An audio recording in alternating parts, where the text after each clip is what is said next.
In early 1943, the United States Air Forces believed it had finally solved the problem of daylight bombing. According to operational doctrine developed before the war, heavily armed bombers flying in tight formations could defend themselves without fighter escort. The aircraft built to prove this theory was the Boeing B-17 Flying Fortress. According to records held by the U.S. National Archives and the Air Force Historical Agency, the B-17 was designed with one purpose above all others: survival. It carried up to 13 50-caliber machine guns, overlapping fields of fire, and a rugged airframe that engineers believed could absorb catastrophic damage and still fly. By 1943, American planners were confident. They believed that massed B-17 formations could penetrate deep into Nazi-occupied Europe, strike critical industrial targets, and return without unacceptable losses. What happened next would shatter that belief.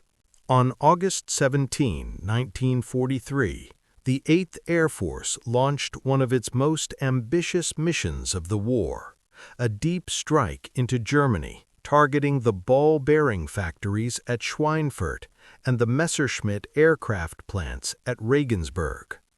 According to official mission summaries preserved at the National World War II Museum, 376 B-17s crossed the German border that morning. They flew without long-range fighter escort for much of the mission, exactly as doctrine prescribed. German defenders were waiting. Veteran Luftwaffe pilots attacked in coordinated waves, using head-on passes that minimized exposure to defensive fire. According to German combat reports later analyzed by Allied intelligence, these attacks exploited a blind spot in the B-17's defensive layout. By the time the bombers turned for home, the formations were shredded. 60 B-17s were destroyed in a single day. Hundreds more were damaged. Entire crews vanished. One returning bomber landed in England missing half its tail. Another came back with only 2 engines functioning. Many never returned at all. For the first time, American air commanders had to confront a brutal truth. The Flying Fortress was not enough. Loss rates from unescorted daylight missions approached 20%, a figure no Air Force could sustain. According to internal memoranda from the 8th Air Force headquarters, bomber crews calculated their odds grimly. A crewman assigned to fly 25 missions, the required tour, statistically had less than a 50% chance of survival. Morale began to crack. American bombers could reach targets in Germany, but they could not stay long enough to destroy the Luftwaffe itself. German fighter production continued. Pilot training pipelines remained intact.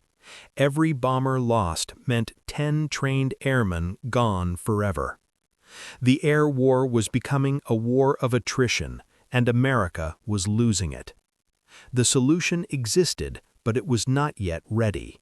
That solution was the North American P-51 Mustang.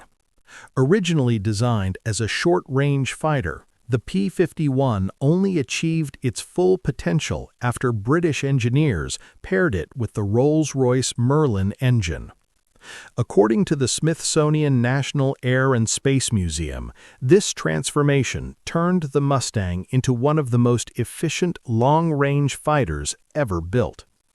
With external drop tanks, the P-51 could escort bombers all the way to Berlin and back. By early 1944, Mustangs began appearing in growing numbers over Germany. This changed everything. Unlike earlier escort fighters that stayed close to bombers, Mustang pilots were ordered to roam freely, hunting German fighters wherever they found them, on climb-out, on landing, even over their own airfields. For the first time, the Luftwaffe was being attacked at the source. According to post-war analysis conducted by the U.S. Strategic Bombing Survey, the Luftwaffe lost more experienced pilots in the first 4 months of 1944 than in all previous years of the war combined.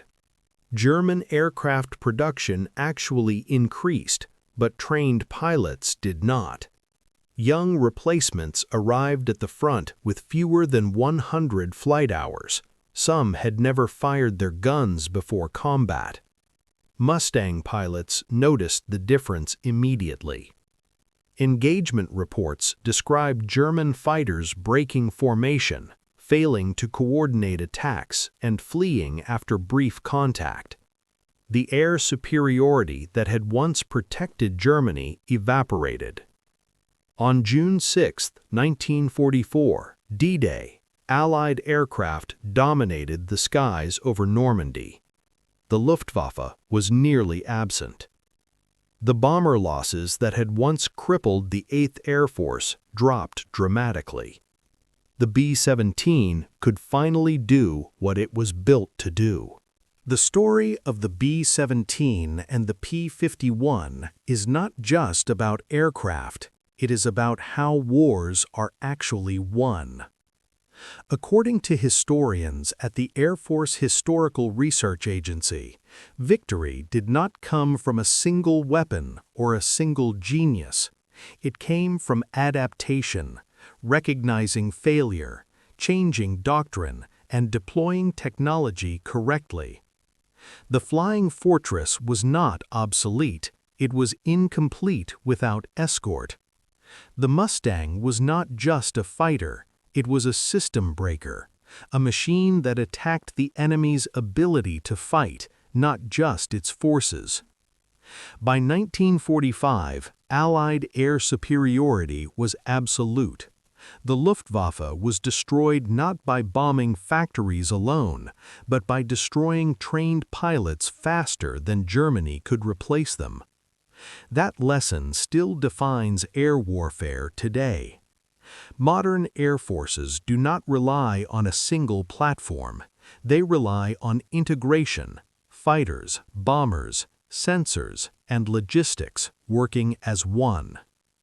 And it all began when the world learned that even the strongest fortress cannot survive alone.